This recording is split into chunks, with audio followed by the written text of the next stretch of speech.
We can start. Thanks for talking to me today. Hey, everybody. My name is Jim Farmer. I am the festival director of Out on Film. I'm also an arts reporter for the Georgia Voice in Atlanta. We're here today with Andrew Rannells to talk about the second season of Modern Love, which premieres on Prime Video August the 13th. Andrew has directed an episode called How Do You Remember Me, which is very, very good. So thank you, Andrew, for joining us today. Well, thank you very much for having me. I appreciate it. How did this project come up? Well, it's based on an essay that I wrote for Modern Love in the New York Times several years ago, that then became a chapter in a book that I wrote called Too Much Is Not Enough.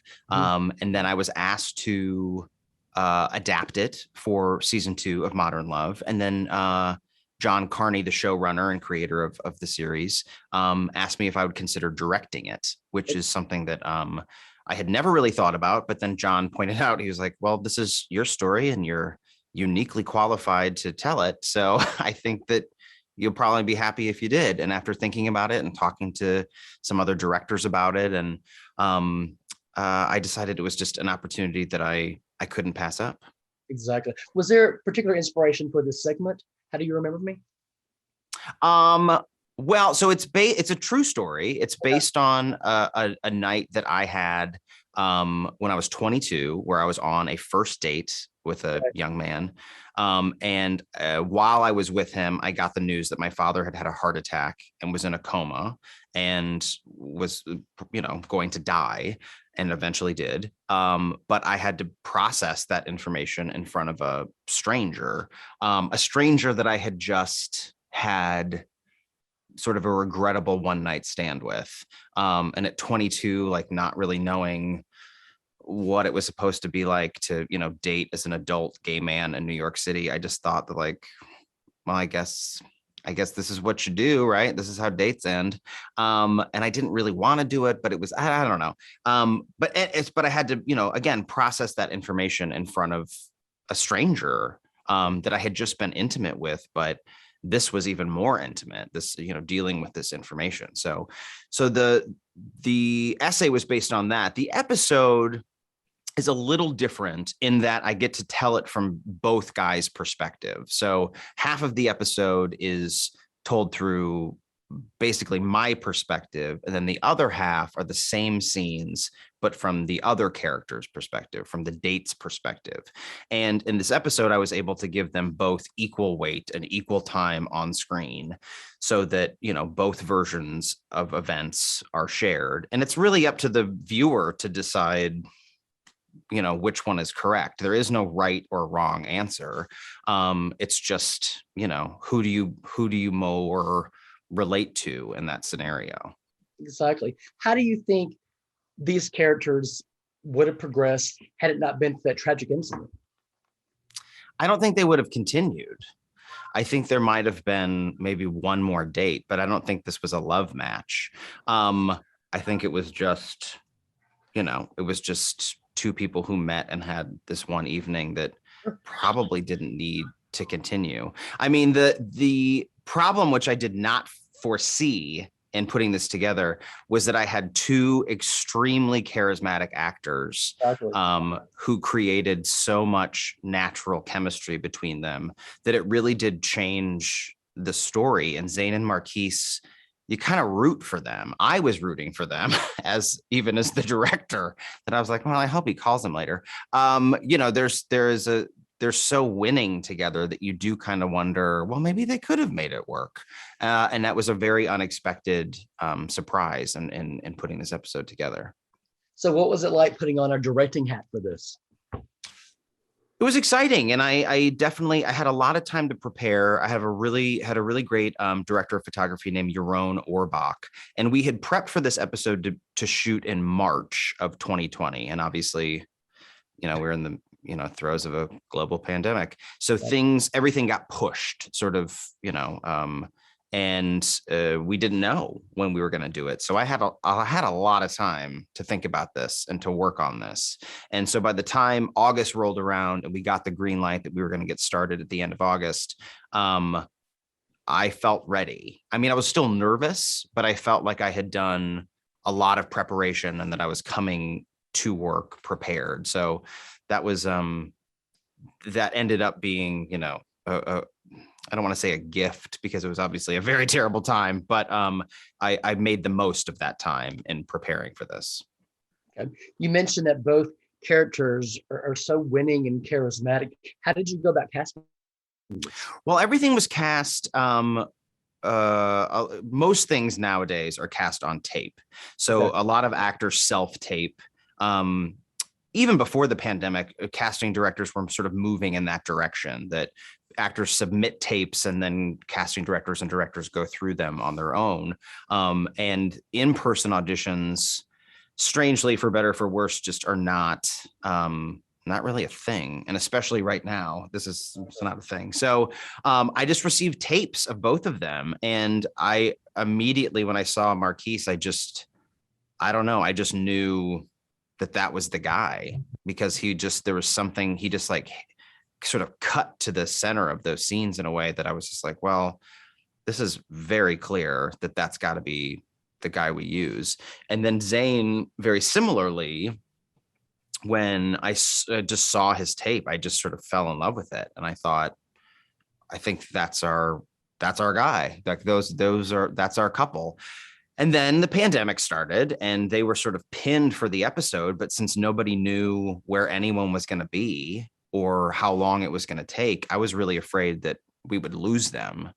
And luckily we didn't. And when, August rolled around and we reached out to them again, and they both said they were still available and felt safe coming back to work, because again, this was one of the first productions in New York to come back. So I think a lot of people were a little hesitant about what that meant and was it safe? And we were still trying to figure it out. So luckily they both were still available and felt game for a bit of an adventure. And I'm so happy that they were. Exactly. And just this episode is just over 20 minutes and it feels so rich and detailed. Do you think you could possibly expand this into a feature? Have you ever thought about that? I hadn't really thought about it as a feature. Yeah, it does move very quickly. It does move very quickly. I mean, there was a lot in there that we had to lose just for timing, which was hard to do. And it was hard to, sort of take away some of those moments that I really felt like we earned and I wanted, but I'm still very happy with the outcome. But no, I hadn't thought about it in terms of a feature, but it did definitely make me want to direct more. So that's for sure. There's so much talk now, as always, about representation. Can you talk about the importance of having a queer director tell a story like this? Well, I think it's important for representation and a variety of stories to be told, I suppose. I mean, I only started working on television about 10 years ago. And at that time, I mean, I was very lucky to be involved in some things that were sort of were kind of new, and I felt like I wasn't, really pigeonholed as a gay person. And so that was sort of, that was a real gift as an actor. And now 10 years later, I feel like there's even more opportunity. And the fact that Amazon and Modern Love engaged with me on this particular story, because yes, it is a queer story, but it's also a story I think a lot of people can relate to, just about sort of trying to figure out who you are as an adult, and also how certain people will remember you and how you'll remember somebody else. And so I feel like it was a little larger than just a queer story. And I appreciated the fact that I never felt like they were picking it to check a box or anything. I felt like John really liked the essay, and he really responded to the sort of sentiment of that essay. So I was really honored to be included. But yes, I think it is ultimately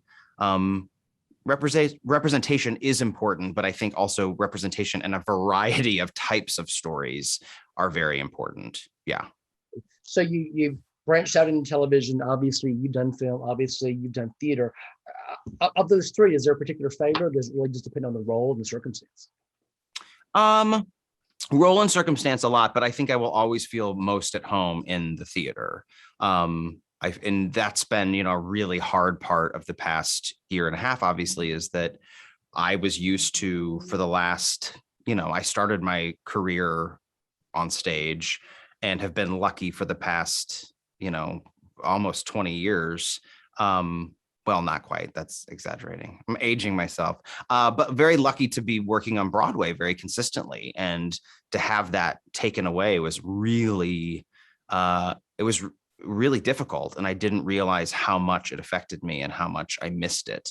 But I really miss it. So I'm anxious to get back on stage. Knock on wood. Yes.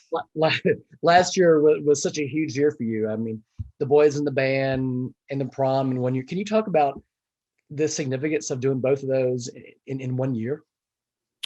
I mean, yeah. I mean, thank you, Ryan Murphy, for giving Sure. me those opportunities. I mean, to get to do the boys in the band on Broadway, with Joe Mantello directing it and with Mark Crowley, such a part of the production, was just incredible. And when Ryan told us we're going to make this into a movie for Netflix, I think a lot of the cast was like, sure we are.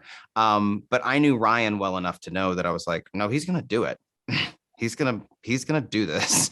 And sure enough, a year later, we were all back together on set, rehearsing that. And it was such a, it was 50 years after Mart had written it, also 50 years after Stonewall. So 51 years after Mark had written it, 50 years after Stonewall. It was an interesting marker of time that, like, we have as a community come a long way. We also have a long way to go, and also that a lot hasn't changed.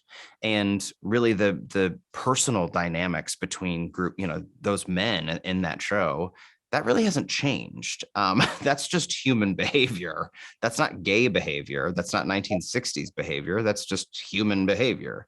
So that it was just, I don't know. I just love the opportunity of getting to tell that. And then the prom was a totally different idea that, that spoke to a much younger crowd. And I think everyone was really pleasantly surprised that it did so well with, young adults and high school students, and that really, I don't know, just really saw themselves and loved that story. So that was a very satisfying, I mean, on top of working with Meryl Streep and Nicole Kidman, it was really satisfying to hear from the young people that they enjoyed it and they related to it.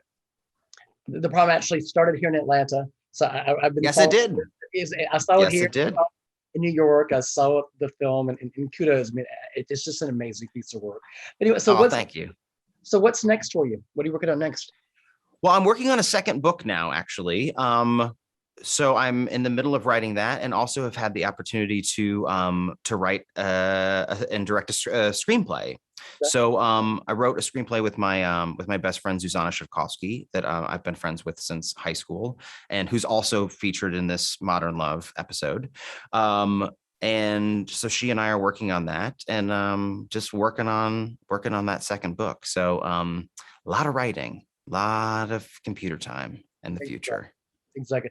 How was it? How was it as an artist getting through last year, just not being able to do the kind of work that you wanted to? It's not great.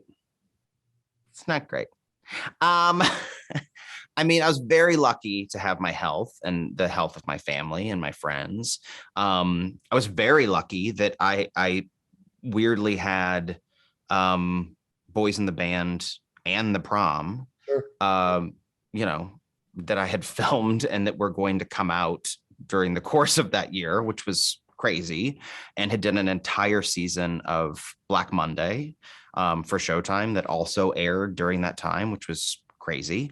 And yeah, it was I'm in some ways I felt very lucky that I had all those things to sort of talk about, and in other ways, it was like everybody else. It was a really hard thing to navigate, and especially as a theater actor who's used to going to work in front of a large group of people, and be on stage with a bunch of people. Like, basically, there was just no way to do the job that I loved, and there was no safe way to do that. And so it really did, it affected me very deeply. And I think it's only only until recently that I really realized like how much that affected me. And then talking to other folks from the Broadway community, like I think we were all in the same boat. Everybody just sort of felt real out to sea as to what was going to happen next. Exactly. The second season of Modern Love debuts on Prime Video August 13th. Andrew's episode is How Do You Remember Me? It's very, very good. Thank you so much for joining us, Andrew. Thank you so much for having me. Nice talking to you. You too. Thanks. JPI, let's cut. Thank you, Jim.